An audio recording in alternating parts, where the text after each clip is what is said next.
soltou. Com fé nós te pedimos, crendo na vitória, em nome de Jesus. Receba o pastor, o servo do Senhor, com palmas bem alegre para Jesus.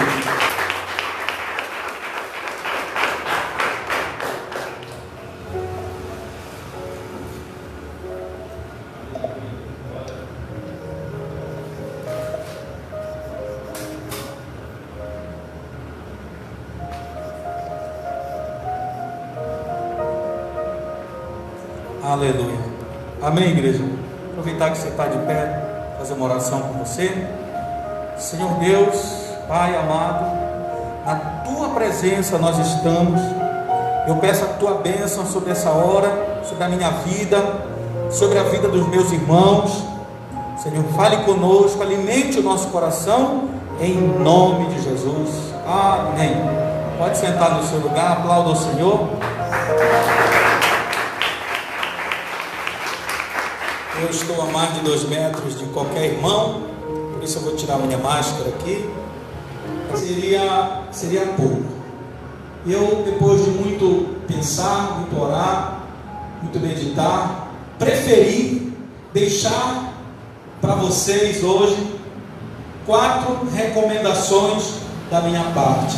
Amém? Eu preferi deixar 4 recomendações da minha parte. Então são 4 recomendações que eu quero que você guarde grandemente no seu coração. Falo como se não falasse mais.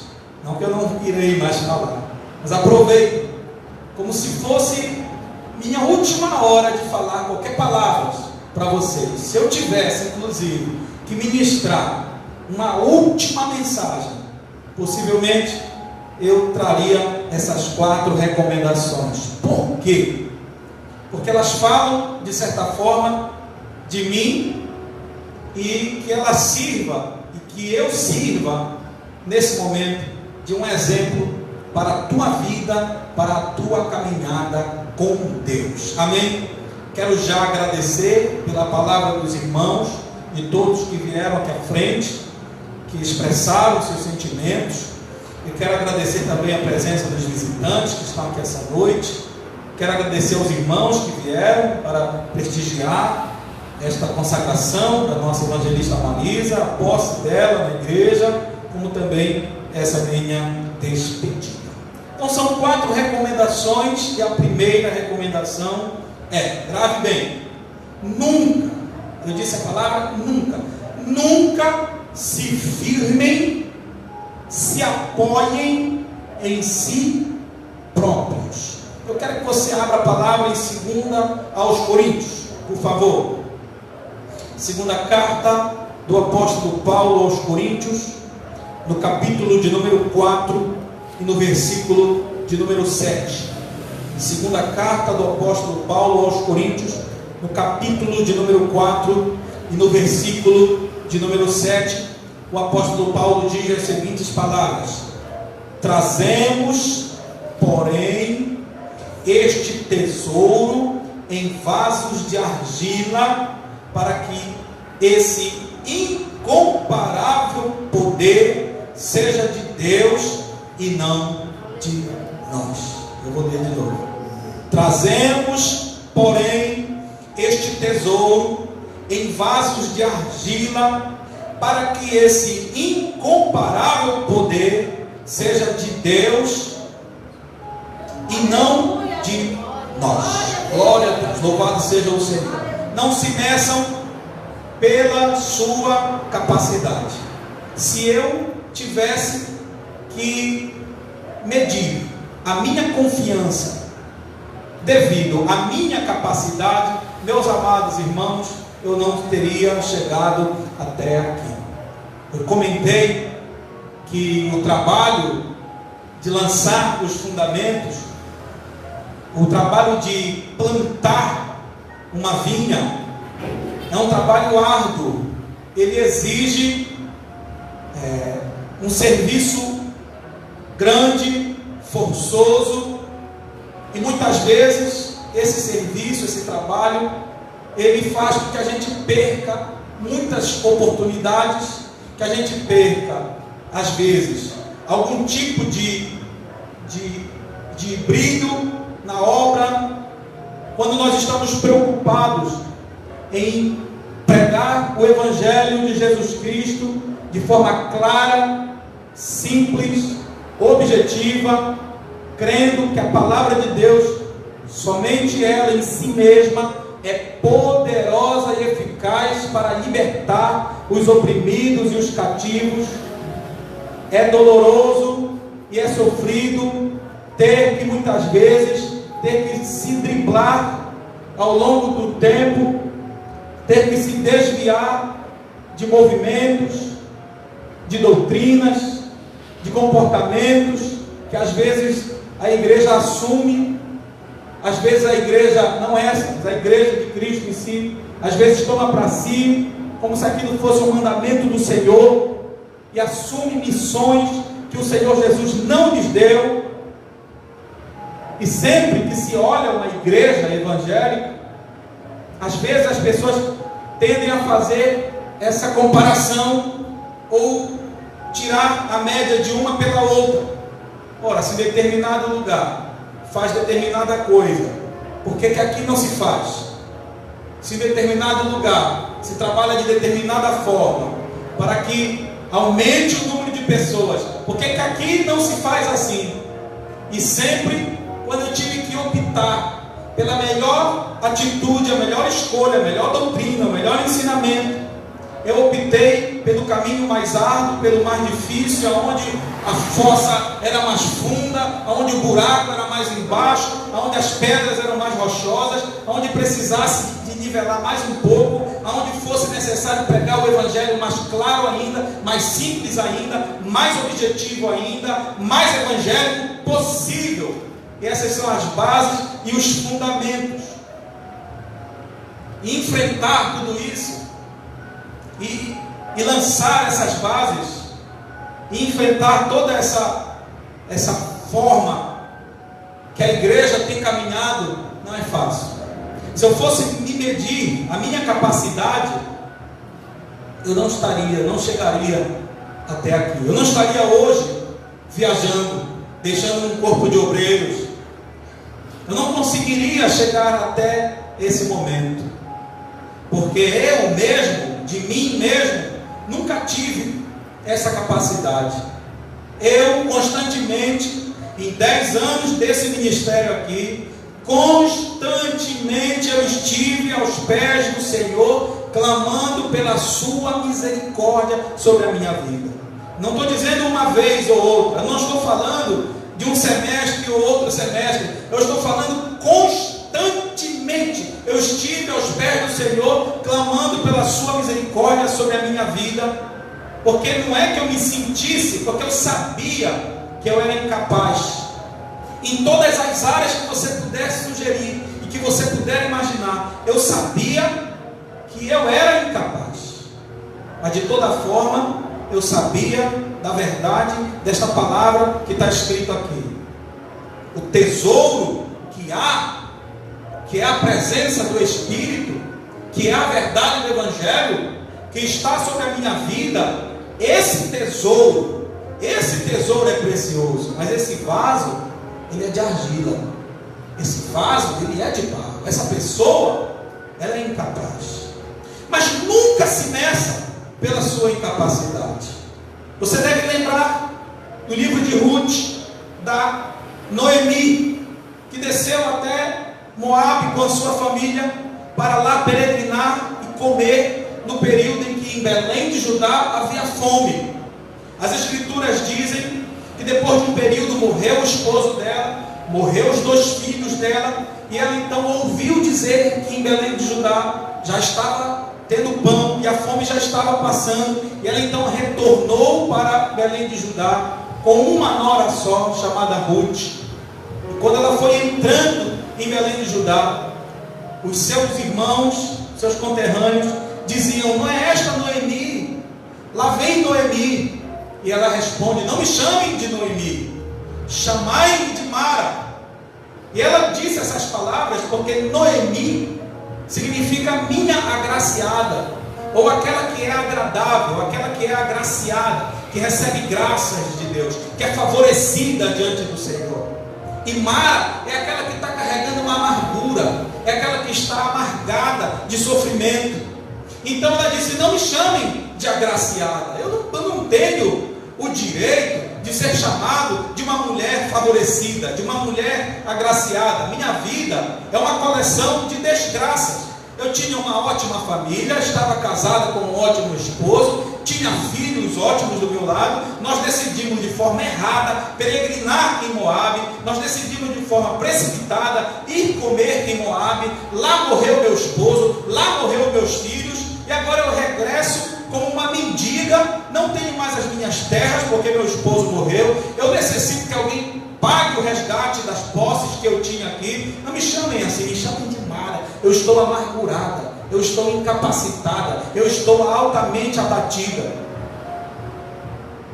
E nós conhecemos pela história de que aquela mulher, logo nos primeiros dias, ou se não, no primeiro dia, quando a sua nora Ruth saiu para colher espigas no campo de Boaz, ela já voltou farta. E a Noemi então já pôde receber fartura dentro do lar. E pela graça divina, a Ruth encontrou um homem bom, que era Boaz, o parente remidor mais próximo. Conforme a lei de Moisés, ele pôde resgatar as posses que era da família de Noemi, casou-se com Ruth, deu a ela o direito ainda de uma esposa. E a Noemi, aquela que se achava amargurada, agora por Deus altamente favorecida. Se ela merecesse qualquer castigo da parte de Deus, ela recebeu da parte de Deus a sua abundante graça. Mas era a forma como ela se via: chamai-me de Mara. Mas nunca se veja conforme a sua capacidade, nunca se meça por ela, porque você é de argila, você é de barro, você é frágil, você é incapacitado, você pode ser precipitado, você pode não ter o conhecimento que acha que precisa, você pode não ter o brilho que imagina que necessita, mas existe um tesouro que vasos de barro podem carregar. Existe uma glória que homens simples como eu e você podemos ter. Ela não vem de nós, é um tesouro do céu, algo divino que vem do Senhor, que está depositado sobre nós. Ele possibilita que a gente carregue esse tesouro, mesmo que seja nos vasos que são de barro. Eu nunca esqueci, em 10 anos, que esse vaso é de argila, que esse vaso é de barro. E todas as vezes que eu vim falhando, e todas as vezes que eu errei, e todas as vezes que eu sabia que eu agi de forma errada, de nenhuma dessas vezes eu me achei reprovável. E nenhuma dessas eu cogitei desistir, entregar, parar, porque eu sabia que eu poderia ser de barro, mas havia um tesouro sobre a minha vida. E essa é a recomendação que eu deixo para você. Eu, como pastor, constantemente ouço pessoas dizendo para mim que não tem capacidade. E eu constantemente já escutei pessoas dizerem não para algo que lhes foi colocado, para algum chamado que lhes foi estabelecido. E elas dizem não porque não se sentem capazes. Elas dizem não porque acham que vivem uma vida muito conturbada, porque acham que não tem muitos estudos, porque acham que não vieram de uma família nobre, porque acham que não tem uma cultura cristã muito grande. E elas dizem não para mim.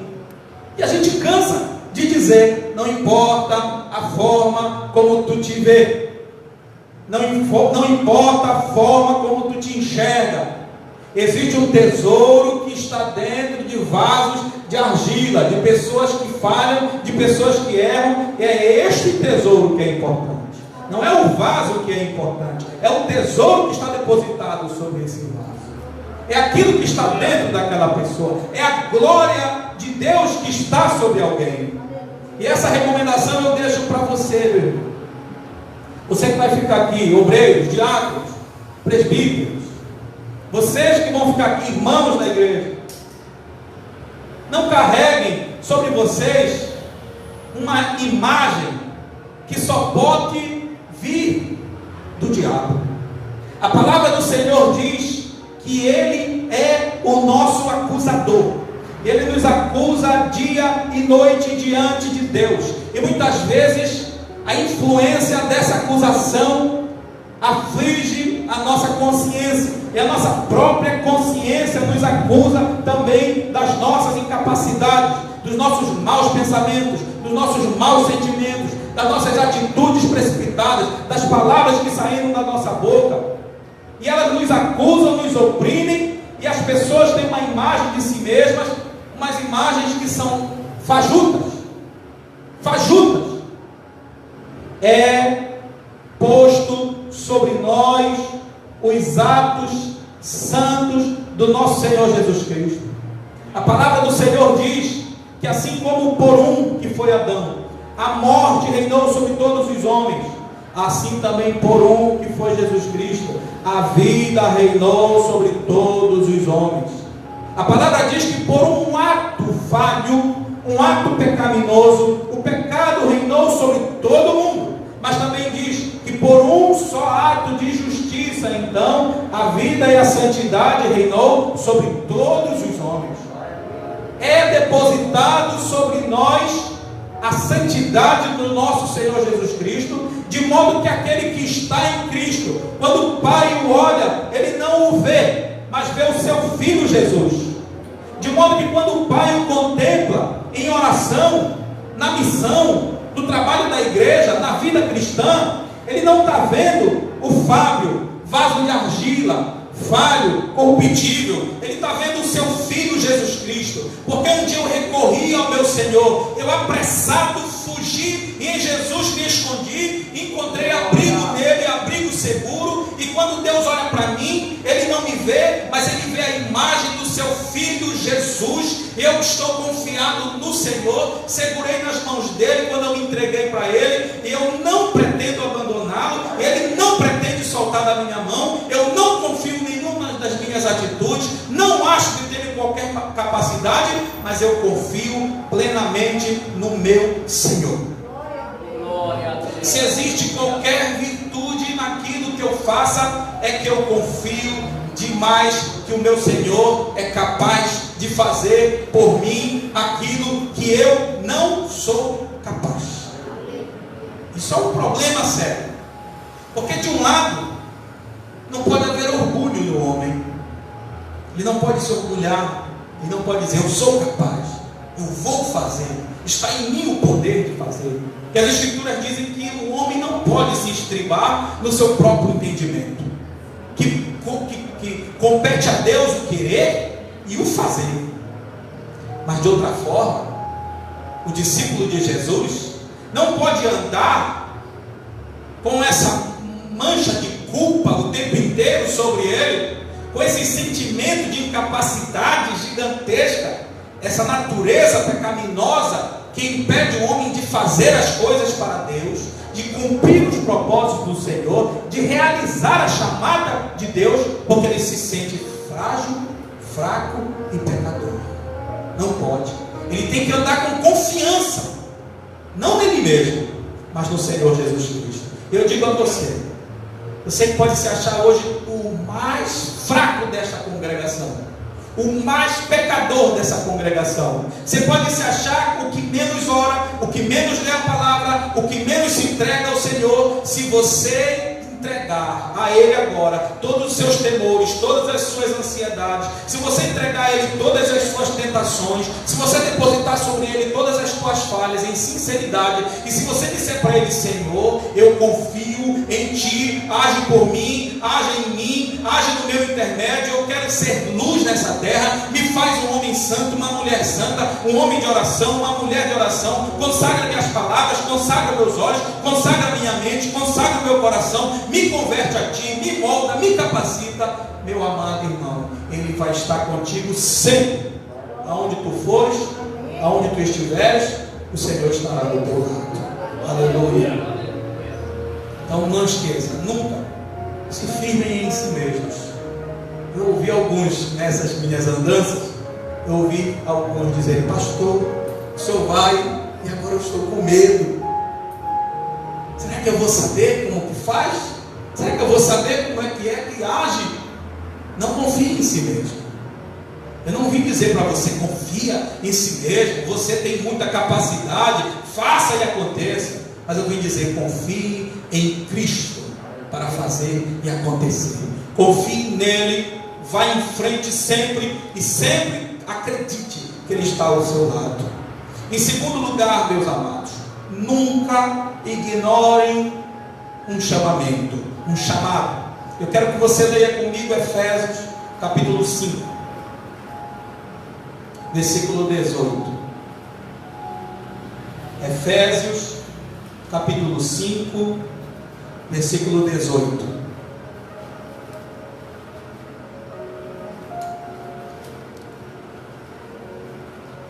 E não vos embriagueis com vinho, que é porta para a devassidão, mas buscai a plenitude do Espírito. Ou, mais comum entre nós, e não vos embriagueis com vinho em que há contenda, mas enchei-vos do Espírito Santo. Amados, nunca ignorem o chamado. A obra de Deus, para mim, parece que começou mais cedo, mais rápido. E quem observa pode até imaginar precipitado, juvenil. Eu tinha 21 anos de idade, eu acho. Juvenil, precipitado. E é comum haver algumas pessoas que mais rápido se desenvolvem, que mais rápido elas estão levando o Evangelho de Jesus Cristo, que mais rápido elas estão assumindo o ministério, que mais rápido elas estão praticando o Evangelho. É comum ver pessoas que mais rápido se desprendem, crescem espiritualmente. É comum. E isso acontece porque há alguns que são mais afoitos do que os outros. Há alguns que são mais ávidos do que os outros, que têm mais sede do que os outros. E você pode comparar isso com a própria bebida. Eu tive a experiência ruim, mas que me trouxe grande lição, de na juventude me entregar ao alcoolismo. Eu era um garoto, e um garoto por si só não tem controle, não tem domínio, não sabe o que é bom e o que é mal para si mesmo. E é por isso que briga com os pais quando quer ficar acordado até mais tarde, quando quer dormir até mais tarde, quando não quer tomar banho, quando não quer estudar, quando não quer fazer o que é bom para si mesmo, quando não quer comer. E o pai e a mãe diz: come isso que faz bem para ti, e não quer, porque um jovem geralmente não sabe o que é bom para si mesmo, não tem domínio sobre si. E era eu, sem domínio algum, ávido pela bebida, nascido em berço evangélico, criado na igreja, nas escolas dominical, não tinha noção do que fosse. Mas um certo dia eu me senti tão livre. Meu pai não estava em casa mais para me brigar, para me repreender. Eu não tinha mais medo da minha mãe, não muito, ainda tenho um pouco até hoje, não muito. E eu fugia dela e me achava tão livre, que eu me afogava em um simples copo de cachaça. Eu digo simples que é pouco. Não tinha o costume, e sempre o que se falava de mim entre os garotos era que eu ficava porre rápido. Eu não tinha experiência. Eu era aquele que vomitava no chão, que ficava jogado, que estragava a festa dos outros, precisava me trazer para casa, me levar para o hospital. Tudo por causa da minha sede de ser incontrolável. E se você não teve essa experiência tão ruim como a minha, mas pode ter tido outra menos ruim, sabe como é que alguém entra para o alcoolismo ou cai na embriaguez. Essa pessoa precisa não se dar a rédea, ela precisa dar a ela todo o prazer que ela quer, e ela diz sempre sim para si mesma, e ela toma um copo, e 2, e 3, e se alguém lhe convida para sair para uma festa em outro município, ela pega uma vanzinha, ela coloca na sacolinha sua roupa, e ela vai naquela van para aquele outro município, não conhece ninguém, fica numa festa com risco de pegar uma facada, mas vai, e tem às vezes uma briga, e às vezes adoece, às vezes quase morre, mas vai outra vez. E quando lhe convidam, seja em lugares, seja num bairro perigoso, ela vai de novo, ela está lá mais uma vez. E se ela voltar para casa, e se ela brigar com o esposo, se ela brigar se ele brigar com a esposa, se a mãe brigar, se tiver qualquer contenda e tiver outro convite, ela vai de novo, vai de novo. O vinho, a bebida, ela tem a capacidade de ensandecer alguém. A pessoa acaba não tendo mais limite para si mesma. E ela então deixa de estudar, deixa de trabalhar, deixa de educar seus filhos, deixa de ter uma vida comum, feliz, por causa da bebida. Quando o apóstolo Paulo diz: não vos embriagueis com vinho, mas enchei-vos, embriagai-vos do Espírito Santo, eu quero acreditar que ele está fazendo essa comparação. Se há alguém que quer ser cheio do Espírito Santo, ele precisa olhar para a obra de Deus, ele precisa olhar para o chamado de Deus, ele precisa olhar para as oportunidades que Deus dá, com a mesma avidez, com o mesmo desejo, com a mesma sede, da mesma forma ensandecida, sem limite, sem controle, e todas as vezes que o cálice do Espírito for aberto, ele tem que abrir bem a boca, e o Espírito Santo vai encher, e vai embriagar, e vai derramar as bênçãos, e vai aproveitar aquelas oportunidades para fazer a pessoa crescer na obra de Deus.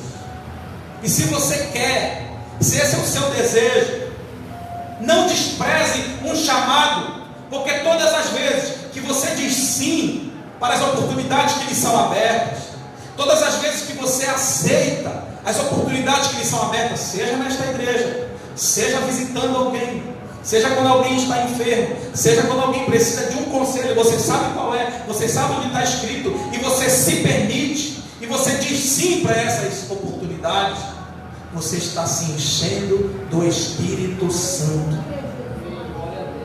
Não diga não. Diga não para as obras da carne, para as oportunidades da carne. Diga não para o mundo, para ele. Diga que não. A palavra do Senhor nos ensina a sermos moderados com todas as coisas. Para o mundo, seja moderado para a televisão, seja moderado para o entretenimento, seja moderado com as suas amizades, seja moderado com a sua diversão, seja moderado todas as vezes, em todas as coisas, em todos os prazeres, haja com moderação. Mas quanto ao Espírito de Deus, e quanto ao chamamento que Ele dá a todo mundo, não tenha nenhuma moderação. Abra a tua boca, Ele vai encher você, Ele vai derramar do Espírito sobre a tua vida. E se você quer crescimento espiritual, se você quer produzir frutos para que o nosso Deus seja glorificado, aprenda a dizer sim todas as vezes. Eu não vou estar aqui, mas eu vou estar pastoreando. A pastora estará aqui muitas vezes, e muitos convites serão feitos, e muitas oportunidades lhe serão abertas, e vai haver muita maneira de você conseguir remir o tempo que você perdeu, de você alcançar essa plenitude do Espírito Santo. Mas você precisa dizer sim quando tiver as orações, dizer sim quando houver as vigílias, dizer sim quando tiver culto na casa dos irmãos, dizer sim quando for a noite de adoração e louvor, dizer sim quando você for escalado para abrir o culto, para pregar a palavra do Senhor, para ir evangelizar alguém, para fazer uma visita, dizer sim como quem está ávido para ser cheio e embriagado pelo Espírito Santo de Deus. Mas se você ficar moderado demais, cauteloso demais, calculando demais, quando a pessoa que é o mundo, ela não calcula nada. Ela não leva em conta muitas vezes que os filhos não vão gostar, que a família vai repreender, que uma crise vai ser instalada. Ela simplesmente, às vezes escondida, vai para o caminho do pecado. Mas quando é para as coisas de Deus, é muito moderado, é muito calculado, é muito preocupado. Se aquilo vai causar muito tempo, se aquilo vai custar muito dinheiro, se aquilo vai custar algum talento. E se você quer ser cheio do Espírito, não ignore. Não ignore, mas diga assim sempre, sempre, sempre que você receber um chamado. E com prontidão. Terceiro, amados, aprenda a honrar. Honra é uma atitude de um coração amadurecido. Eu quero ler com você Hebreus, capítulo 13, versículo de número 2. Aprenda a honrar seus pastores. Diz assim: não vos esqueçais da hospitalidade, porque graças a ela alguns, sem saber, acolheram anjos. Vamos ler de novo? Lembrai-vos, eu disse verso 2, é verso 3, tá certo? É 2 mesmo. Hebreus 13, 2. Não vos esqueçais da hospitalidade, porque graças a ela alguns, sem saber, acolheram anjos.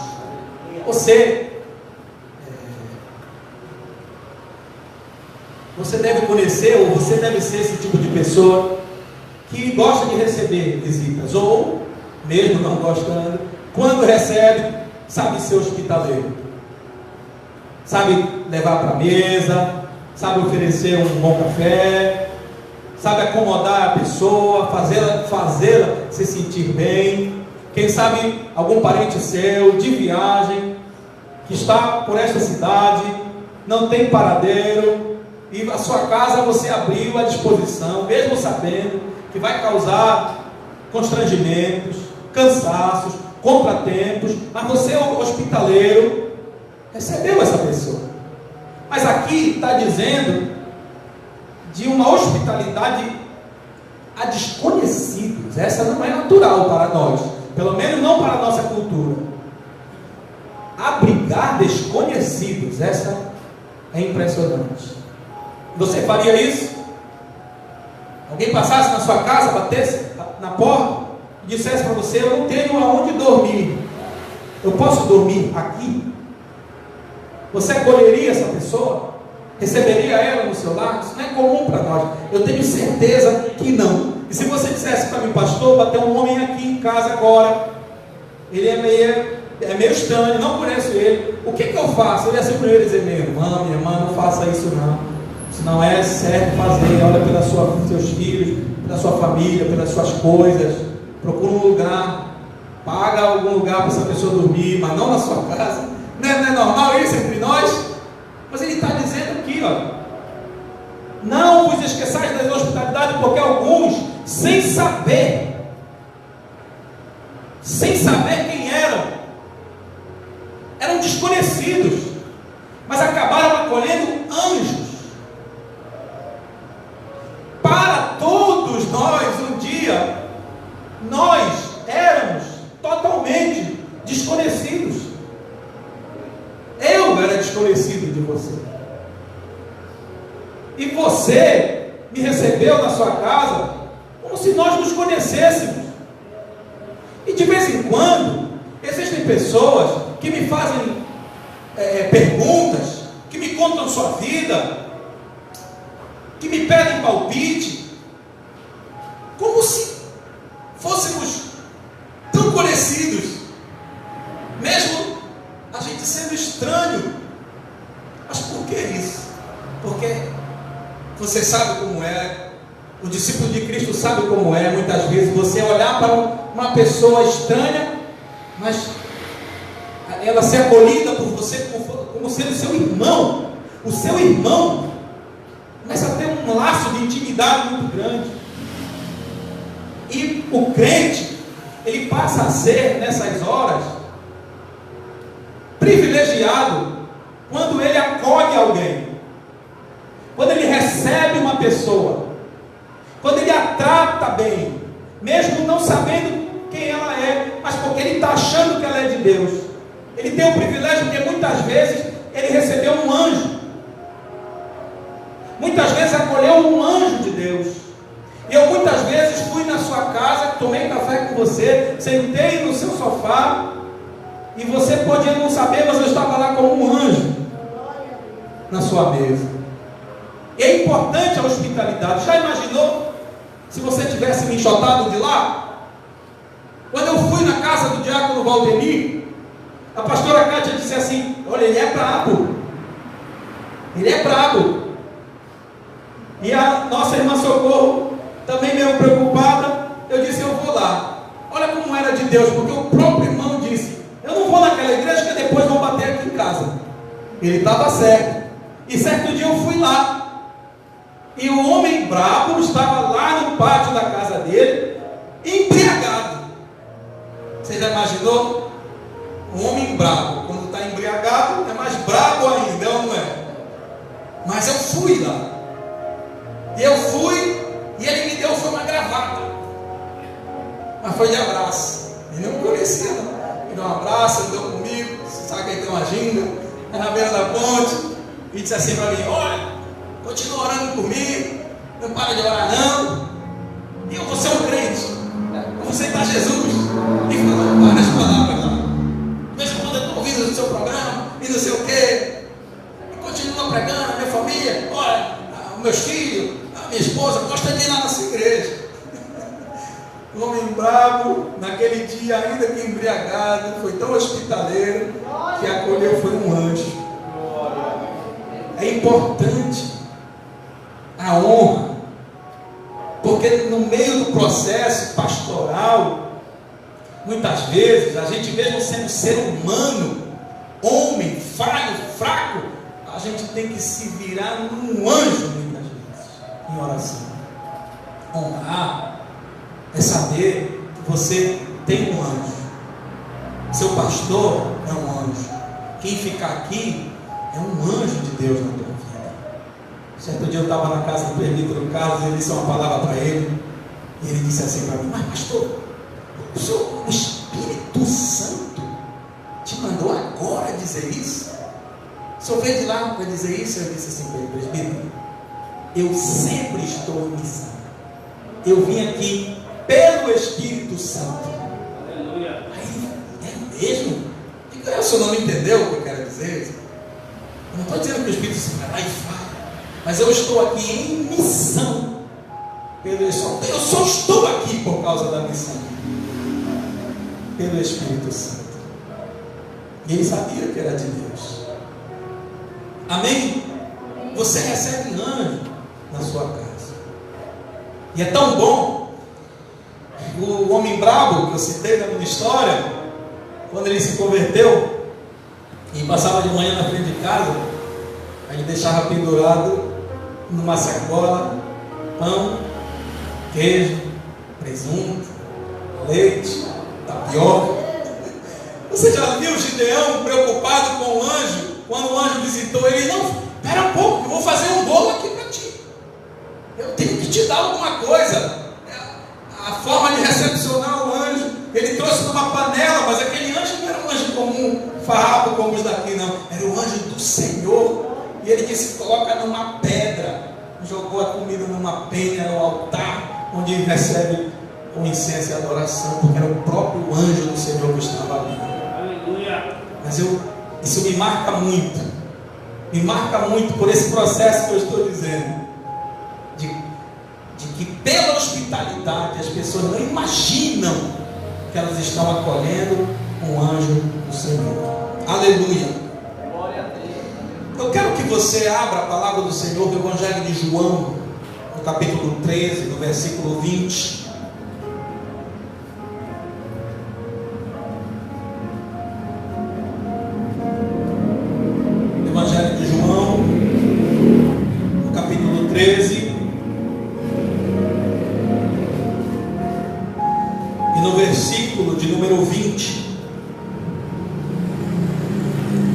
Jesus diz assim: em verdade vos digo, quem recebe aquele que eu enviar, a mim recebe.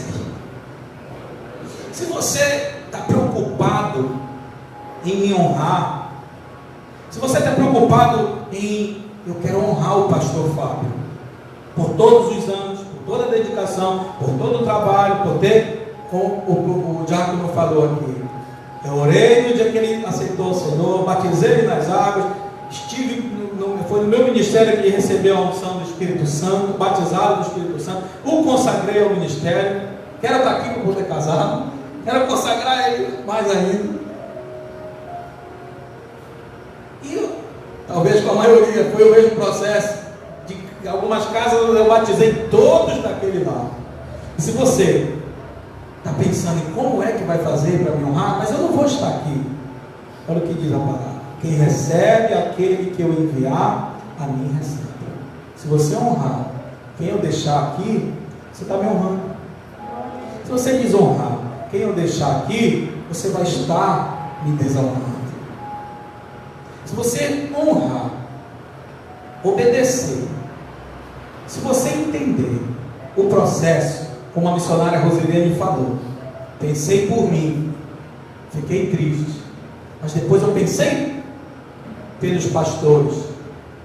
Se você entender o processo e estiver comigo nesse processo, orando pela minha vida, honrando esta obra, mesmo não estando presente, aí você vai estar acolhendo anjos dobradamente na sua vida. E aí, meu amado, ainda tem mais. Aí o resultado das orações são muito maiores na sua vida, porque agora você está em obediência, em honra, e no reino dos céus, no campo espiritual, a resposta das orações, das intercessões que eu faço sobre a sua vida, elas vêm com mais velocidade, porque você está no princípio do Senhor. Amém, amados? Quem recebe ela na sua casa, quem recebê-la na sua casa, vai estar me recebendo. Pastor, eu queria muito tomar um café com o Senhor hoje. Convida ela. Com certeza ela vai ter algo de Deus para lhe dizer, algo que eu possa já ter dito. Receba, em nome de Jesus, na sua casa. Honre ela, você vai estar honrando a mim. Amém? E por último, amados, isso você vai entender só no final. Preocupe-se em me alimentar. Abra a palavra do Senhor no Evangelho de Mateus, no capítulo 21, por favor, no verso 33.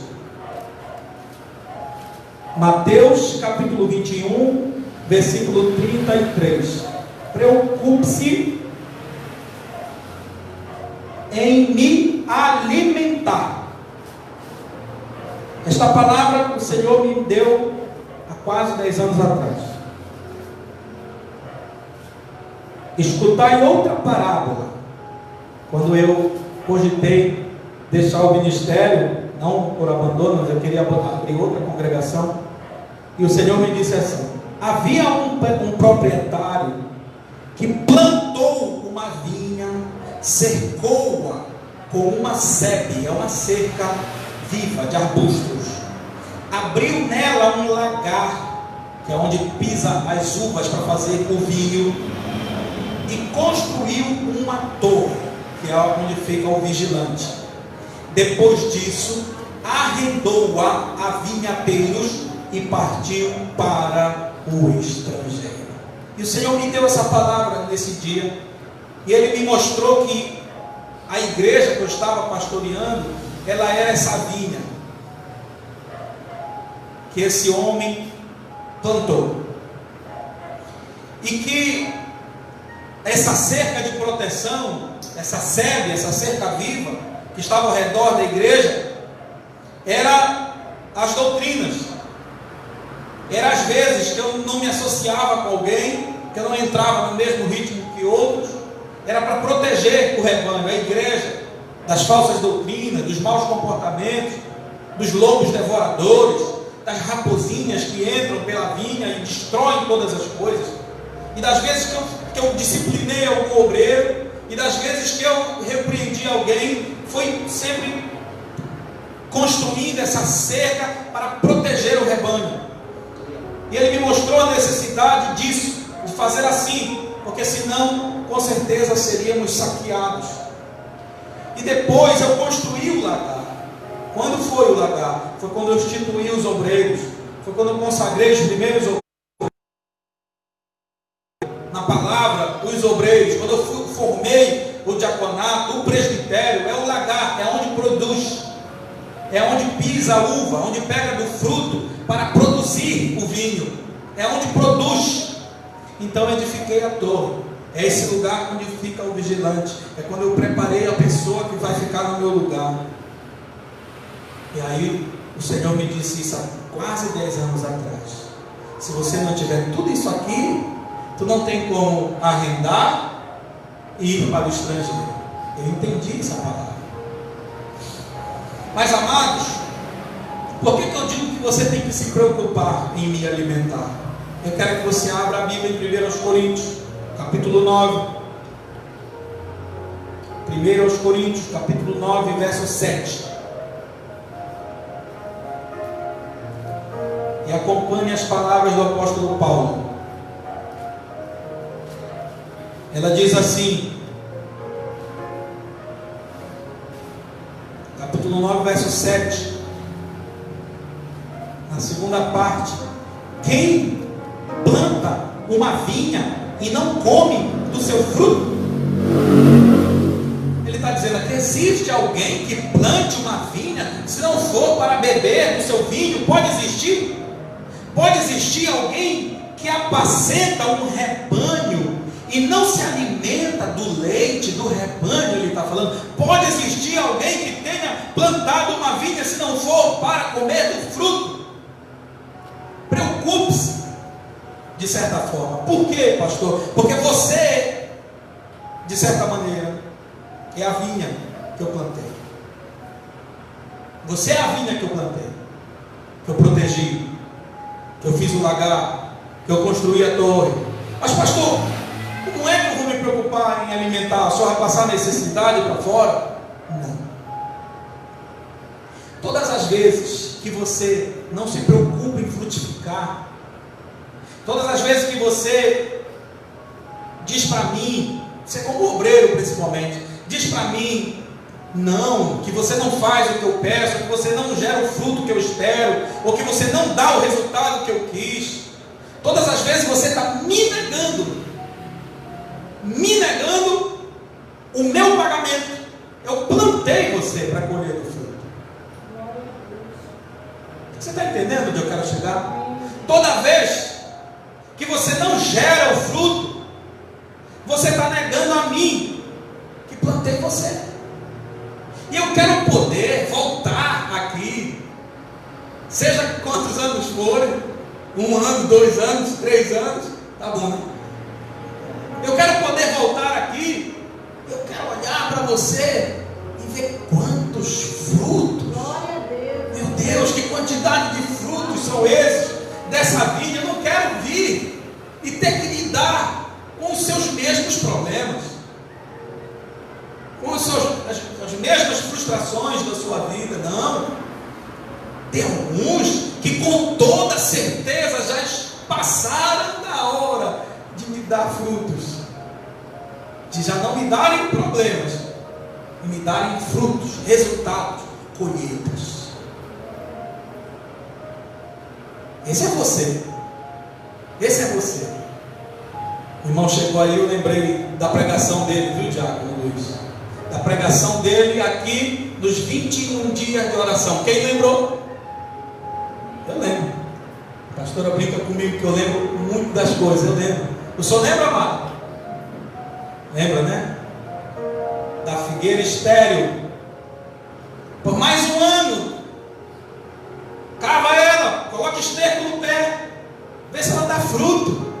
E eu lembro da palavra dele, disse: eu me vi, disse: meu Deus, eu estou 10 anos como pastor, será que eu já lhe dei algum fruto? Foi a palavra dele. Esse sentimento tem que ser real e tem que ser para todos. Um pastor, ele quer poder tomar do leite do rebanho. Eu sei que existem muitos por aí, gulosos, lobos devoradores, que se aproveitam de todos esses textos para arrancar dinheiro, para andar em luxo, para pegar dos fiéis, de quem tem pouco, para andar no muito. Mas não é disso que eu estou falando. Eu estou falando das tuas boas obras. Estou falando daqueles que você ganhará para Cristo. Eu estou falando das tuas contribuições nessa igreja. E todas as vezes que você for convidado a fazer qualquer coisa, lembre de mim. E lembre, eu tenho que fazer pelo pastor.